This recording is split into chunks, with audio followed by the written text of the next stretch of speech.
तो ब्रह्म अर्थात भगवान की शरण में जाने के पहले इन कचरों को जलाना पड़ता है।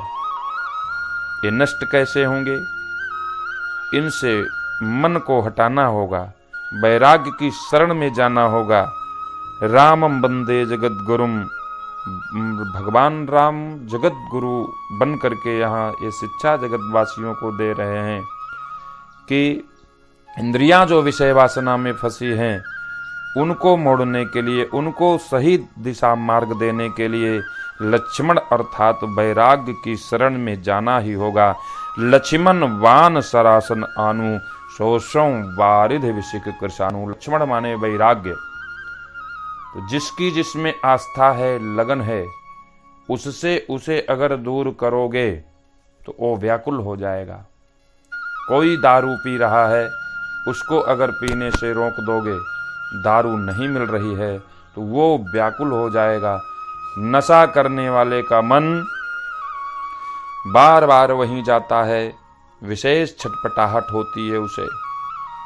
उसी प्रकार विषय वासना में लिप्त समुद्र वही कह रहा है कि मैं लोभांध था, कामांध था, विषयांध था, मदांध था, मैं अंधा हो गया था। मकर उरग झक गन अकुलाने, जब ज्ञान रूपी बाण की बौछार होती है, विषय वासना में फंसी ये मति मन व्याकुल हो उठता है। समुद्र भी व्याकुल हो उठा कि जरत जंतु जल निधि जब जाने, मकर उरग झक गन अकुलाने। तब समुद्र ने आकर के प्रभु श्री राम की विनती किया कि कनक थार भरे मन गन नाना, विप्र रूप आयु तजमाना। इस मानव शरीर में वासना ही मछलियां हैं जो जीवन को खाए जा रही है। विषय काम वासना इंद्रिय सुख ही मछलियां हैं जो जीवन को खाए जा रही है। इनकी पूर्ति के लिए ही इंसान हैवान बन जाता है, कामी, क्रोधी, लोभी, अहंकारी हो जाता है। अहंकार और लोभ रूपी मगर बुद्धि के बेटे विवेक को निगल जाते हैं। क्या अच्छा है, क्या बुरा है, इंसान सोच नहीं पाता।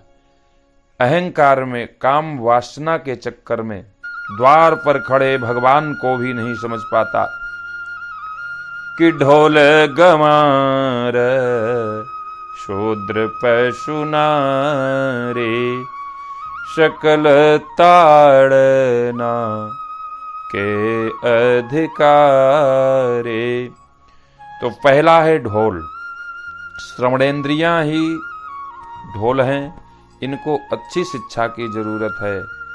दूसरा है गंवार, जो मन इंद्रिय सुख में परमात्मा को भूल बैठा है, इस तत्व को, इस ज्ञान को भूला के बैठा है कि मेरा जन्म संसार में परमात्मा की भक्ति के लिए हुआ है। कि कबहू करे करो नानर दे, देत बिनु है तो सने। संसार में परमात्मा की भक्ति के लिए हुआ है मेरा जन्म। शिवार्चन, भक्ति, धर्म, परमात्मा की खोज की जाए। लेकिन परमात्मा की खोज की बजाय इंद्रिय सुख में जो मन भटक गया है, उस मन को गंवार कहा गया है। ऐसे मन पर सत्संग रूपी कोड़े, सद्गुरु की थाप लगनी चाहिए, अच्छी शिक्षा मिलनी चाहिए निरंतर, नहीं तो मन गंवार हो जाता है। समुद्र वही कहता है राम जी से, हे प्रभु मेरी समस्त इंद्रियां सोई थी, इंद्रियों पर आपने कृपा कर मेरी आंखें खोल दी और इंद्रियों को जगा दिया। ढोल गंवार शूद्र पशु नारी, सकल ताड़ना के अधिकारी। तीसरी बात कही है शूद्र की। इसी शरीर में चारों वर्ण हैं, ब्राह्मण, क्षत्रिय, वैश्य, शूद्र। मुख ब्राह्मण है, छाती क्षत्रिय है, पेट वैश्य है, पांव शूद्र है। ब्राह्मणोस्य मुखमासीद बाहु राजन्यः कृतः उरुत यद्वैश्यापद्भ्याम शूद्रो अजायत।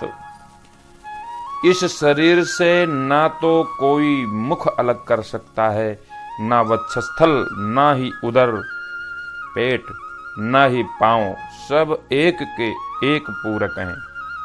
पांव, पाद, चरण, पैर, इनको जो भी नाम दो, तो चरण माने जिनको ये पता है कि हमारा जन्म अच्छे कर्म के लिए हुआ है, हम दान कर्म में अपना पांव आगे